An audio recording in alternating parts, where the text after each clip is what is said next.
Today I'm going to try and put together my Hitachi integrated power circuit stereo amplifier HA12 turntable, which you've seen me try to repair, tuner, AM, FM, tuner, that's an FT12, and repair my Hitachi tape player, the DE12, put it all together in a luxury cabinet and attach it to these two speakers that I've got lying around in the basement.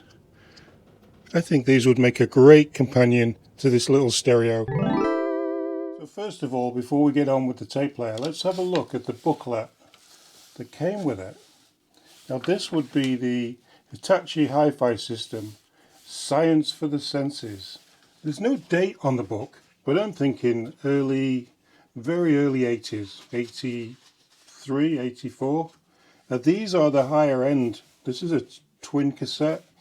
This is the HTA-A6, the HTA-A4.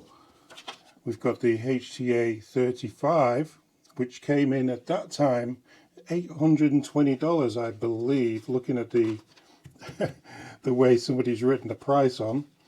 They all come, these are all in the same cabinet with these really nice speakers, but I didn't get the speakers with mine, unfortunately. Then we move on to the HTA2, the SR1900, which has a really nice looking turntable on it. Then we go on to, these look a little bit more modern looking systems, almost Amstrad like. The Ham D50, these are MIDI systems. And then we move on to the HA systems, which what we have, HA3, HA2, and then the HA12 system that was $575 and is the system that we'll be looking at today. And we'll be initially looking at the cassette part here. The speakers don't look much different to the ones that I've got lined up to put with this system, and we will put it together in this exact cabinet. So let's get on with that then. Choices. Oh, there's something down there. Let's have a look. Wow, I think we just hit the jackpot. And, wow. Tape to tape. So what I've done is I've taken took the glass off. I'll put the glass in the front.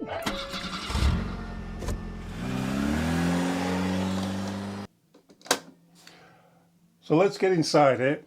I know it doesn't work because I've turned it on before and I did that in a different video, but just have a listen. Can you hear that noise? The motor's working, but there's something not right inside. So let's unplug it, let's get in and let's see what's the matter with it.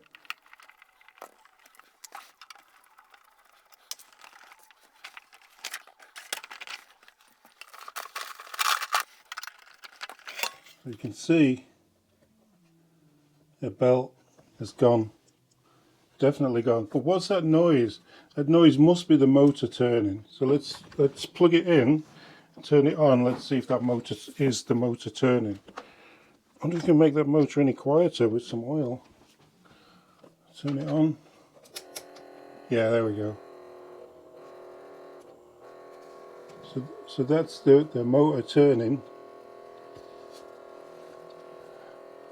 And the bands are there. These are well gone.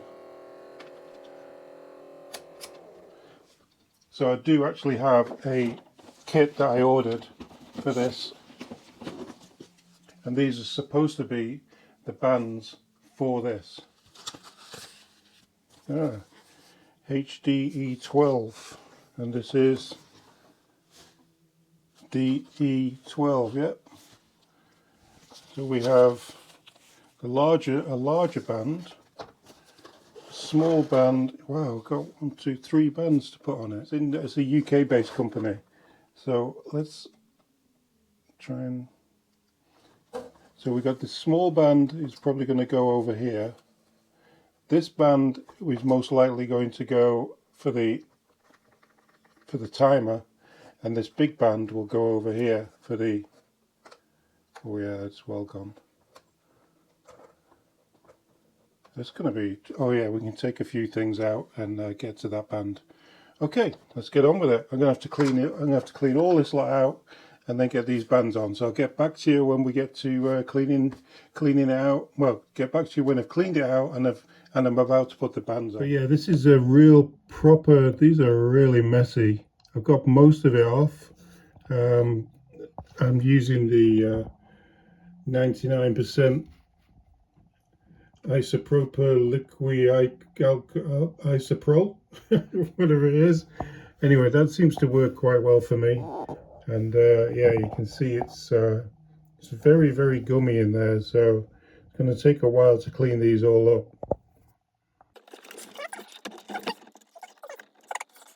Now we might be able to get into the cassette and take this plate off.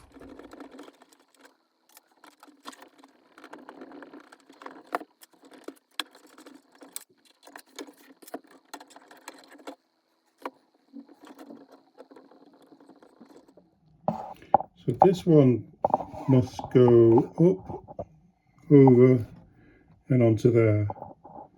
And then there's one that links these two together, and then there's a longer one goes to the counter.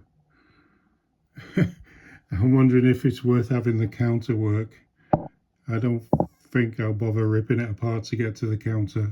So first of all, let's just put a drop of oil on this, around this motor, so you can get it to work its way in. Because it does sound a little bit noisy. Don't think I can get anywhere further into that motor, not without stripping it out. Feels smooth. And then let's try the big band first. So I'm thinking this goes onto that part of the motor.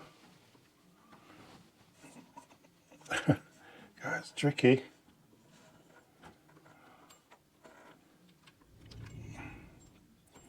To here and around this one there. I think the smaller one, I think I've done this wrong way around.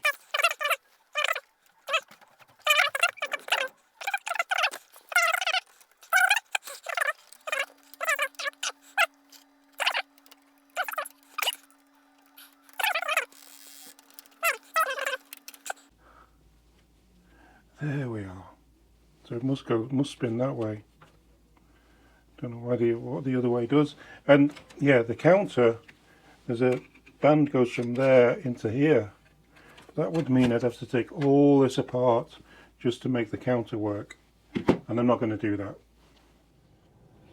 Yeah, it looks good. It looks nice. That gives me an idea of what the tension is on these belts, which isn't too much. It's just, I think it's just enough tension. It's not huge, but yeah. Let's try and get it together, because I've got to slot all this lot together in here, and let's see if we get any life out of it without the counter. Just spray the balance pot. Give that a running through, and yes, it's almost back together. It was a complete pain to get these little things to come through the front of it, but managed to do it. So with that said and done, it's together. Let's put the case back on, wherever that is. It's here, and let's test it. I think I should test it before I put the case on. I trust my work. It should be okay.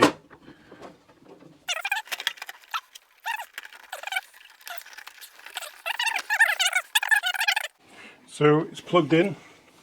Let's turn it on. Yep, we have a light. Don't know if you can see that. There's a light on the VU meter. And can you hear that? The noise has gone away. The noise from the motor has gone away now. I put a little bit of oil on the motor. The sliders slide nice. Yep, each of these are working. Eject. Let's go for play. We have play. We have, oh I see, so just come here guys. So you can see with these older units, they don't have a standby. So what we do, when you press power, if you look at the roller, see it? When you press power, it's a bit dirty in there, needs a bit of a clean out. But yeah, when you press power, it's on and always on. And when you don't want to use the unit, you turn off. So nowadays we have standby power. It actually doesn't look as dirty as that in real life. I think the light's lighting up the dust. I'll give it a little bit of a clean out, get some of the dust out of it anyway. And oh yeah, a bit of crud on there on the top, just so we don't get any dirt in the mechanism. Everything else doesn't look too bad. Doesn't look too dirty in there.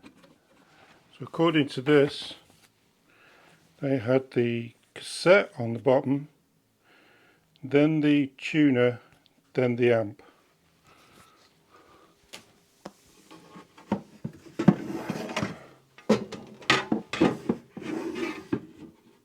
The tuner,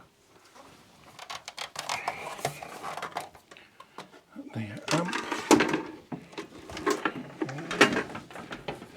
Quite oh.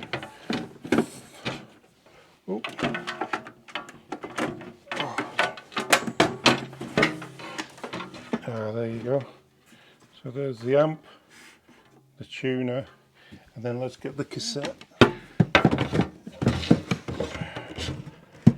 we go. Now the record player was still waiting for a stylus to come for it. There we go. That's the speakers in. So that's it together now with the speakers, and yeah, everything lights up. The tuner doesn't seem to work for some reason. I don't know why. I'll have to have a look at that on another day. I know the phono, I know the record player works. I'm just waiting on a stylus. But yeah, does the tape player work now? That was our main thing. Get a decent tape player going, because my other one's a little bit wobbly.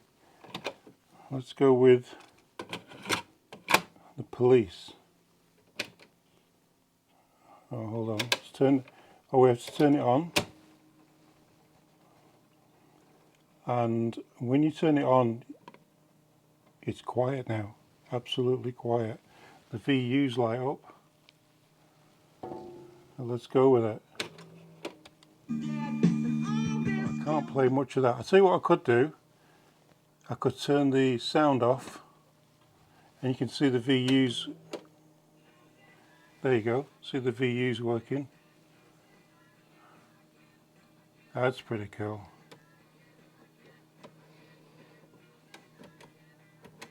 I thought they would just use them for recording, but no, they're kicking in while it's working. Obviously, the tape counter doesn't work because I didn't put that bell on. Yeah, it works. I'm gonna be happy with that. Oh. So I forgot to mention, rewind. And fast forward does work without the counter. We have tape, normal, metal, chrome, and yeah, we have Dolby on and off. This is the record volume for recording, so you can keep them away from the red, and Everything else, got a record button there. Everything else is fine.